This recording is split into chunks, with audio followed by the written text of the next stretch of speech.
आज इस वीडियो में अपन फीटल सर्कुलेशन के बारे में डिस्कस करेंगे। फीटल सर्कुलेशन में कौन कौन सी स्ट्रक्चर होती है और उसका क्या फंक्शन रहता है फीटल सर्कुलेशन में, और उसमें ब्लड फ्लो का क्या डायरेक्शन रहता है, और बर्थ के बाद में उस स्ट्रक्चर का क्या फंक्शन रहता है, और वो क्लोज होने के बाद कौन सी स्ट्रक्चर में कन्वर्ट हो जाती है। तो फीटल सर्कुलेशन में सबसे पहले स्ट्रक्चर है वो है placenta. Placenta provide oxygen and nutrient to the foetus and remove waste product like CO2 and urea. तो ऑक्सीजन है वो प्लेसेंटा प्रोवाइड करता है, ना कि लंग्स फीटस में, और न्यूट्रिएंट्स हैं जितने भी वो भी प्लेसेंटा के थ्रू फीटस की बॉडी में जाते हैं। ब्लड फ्लो का डायरेक्शन है वो umbilical artery to the placenta. Placenta में ब्लड फ्लो है वो अम्बिलिकल आर्टरी से आता है, और आफ्टर बर्थ प्लेसेंटा की कोई रिक्वायरमेंट नहीं रहती, तो अम्बिलिकल वेसल है वो क्लोज हो जाती है।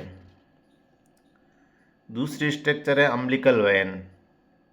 अम्बिलिकल वेन है वो ऑक्सीजनेटेड ब्लड कैरी करती है और nutrient from placenta to foetus. तो यहाँ एक आपको याद रखना है, बॉडी में आर्टरी ही ऑक्सीजनेटेड ब्लड कैरीज करती है, पर यहाँ एक अपवाद है अम्बिलिकल वेन, जो कि ऑक्सीजनेटेड ब्लड कैरी करती है। वैसे ही पल्मोनरी वेन भी ऑक्सीजनेटेड ब्लड कैरी करती है। इसमें ब्लड फ्लो का डायरेक्शन होता है वो blood flow from placenta to foetal heart via umbilical vein. Placenta से हार्ट की ओर ब्लड जाता है अम्बिलिकल वेन के थ्रू, और अम्बिलिकल वेन है वो बर्थ के बाद क्लोज हो जाती है और round ligament of the liver में कन्वर्ट हो जाती है, जिसको बोलते हैं लिगामेंटम टेरस। तीसरी स्ट्रक्चर है venous ductus venosus.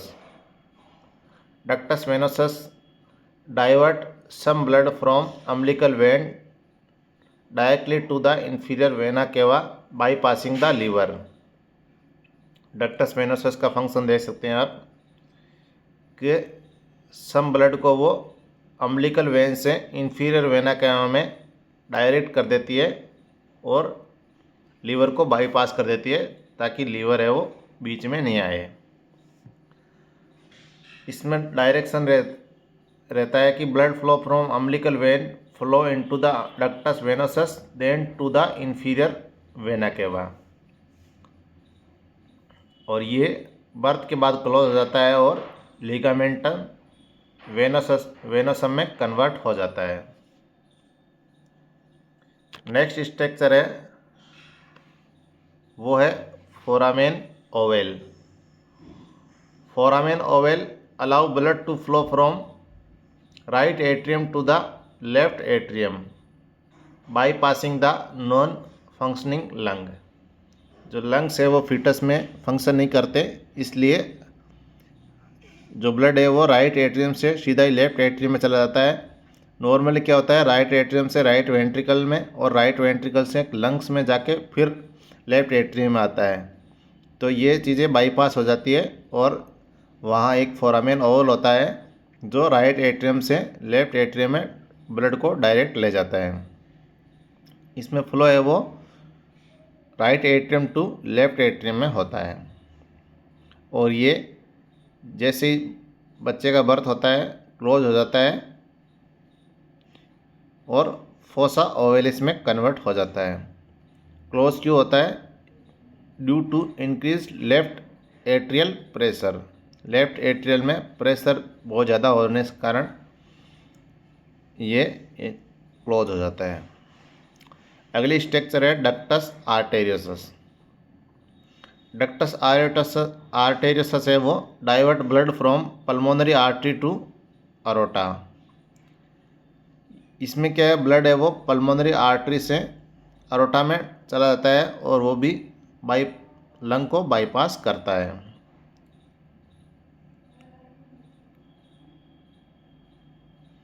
Blood from the pulmonary artery into the aorta में इसका डायरेक्शन होता है।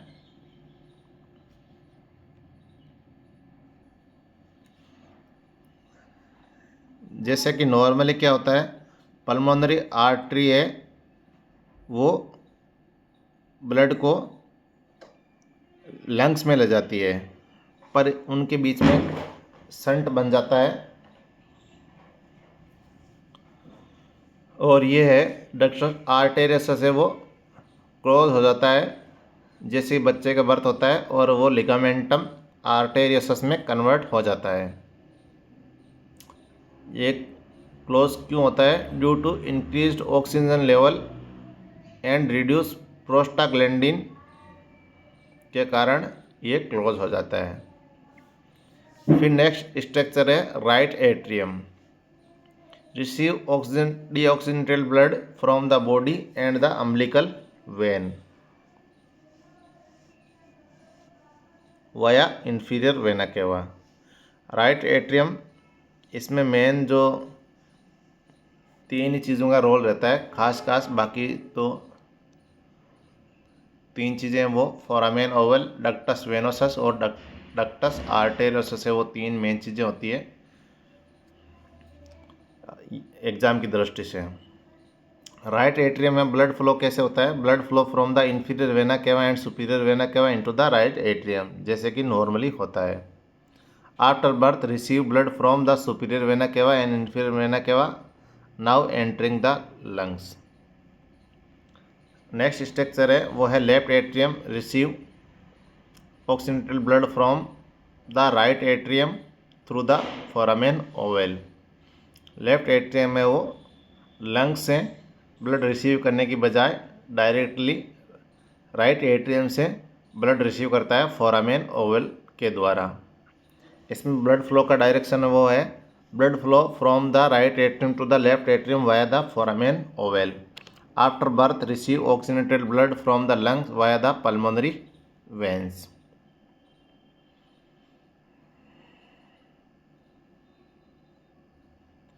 राइट वेंट्रिकल है pump deoxygenated blood into the pulmonary artery.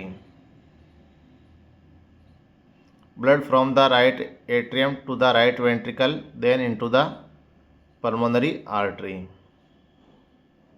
After birth, the right ventricle pump blood into the pulmonary arteries to the lungs.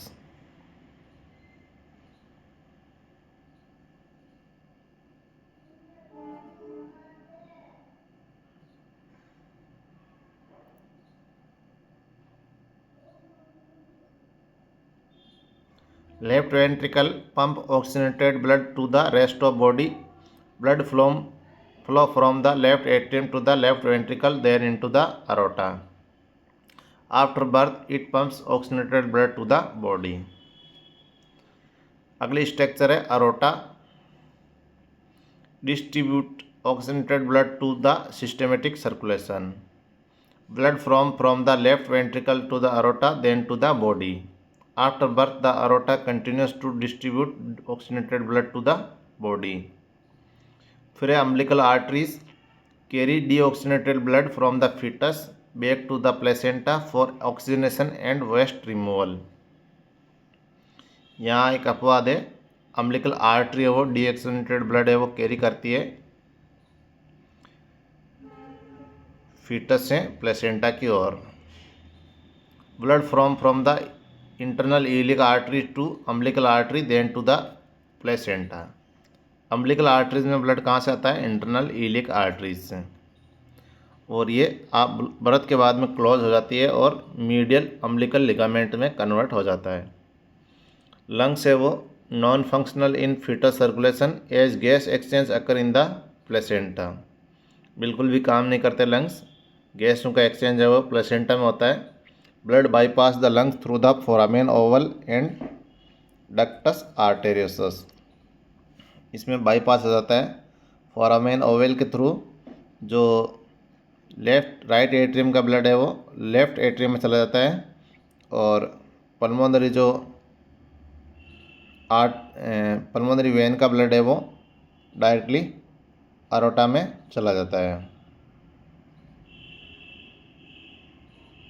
After birth the lung expand and become responsible for oxygenating blood. इसमें जो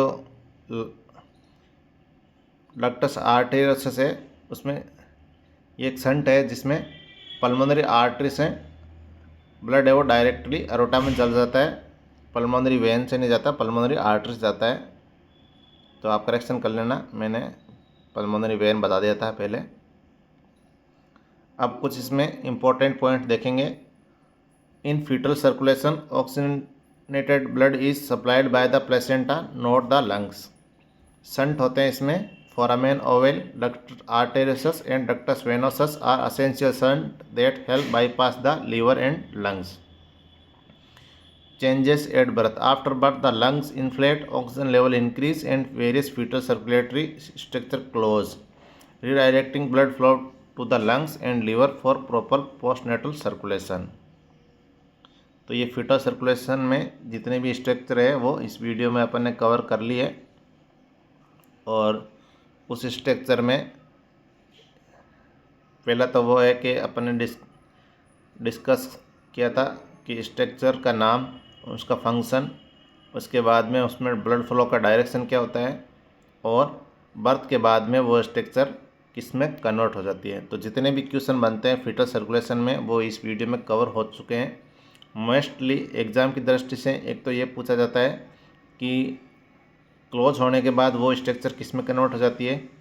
कई बार blood flow का direction भी पूछ लेते हैं कि ductus जो वेनोसस है, संट है, उसमें ब्लड फ्लो का डायरेक्शन क्या रहता है।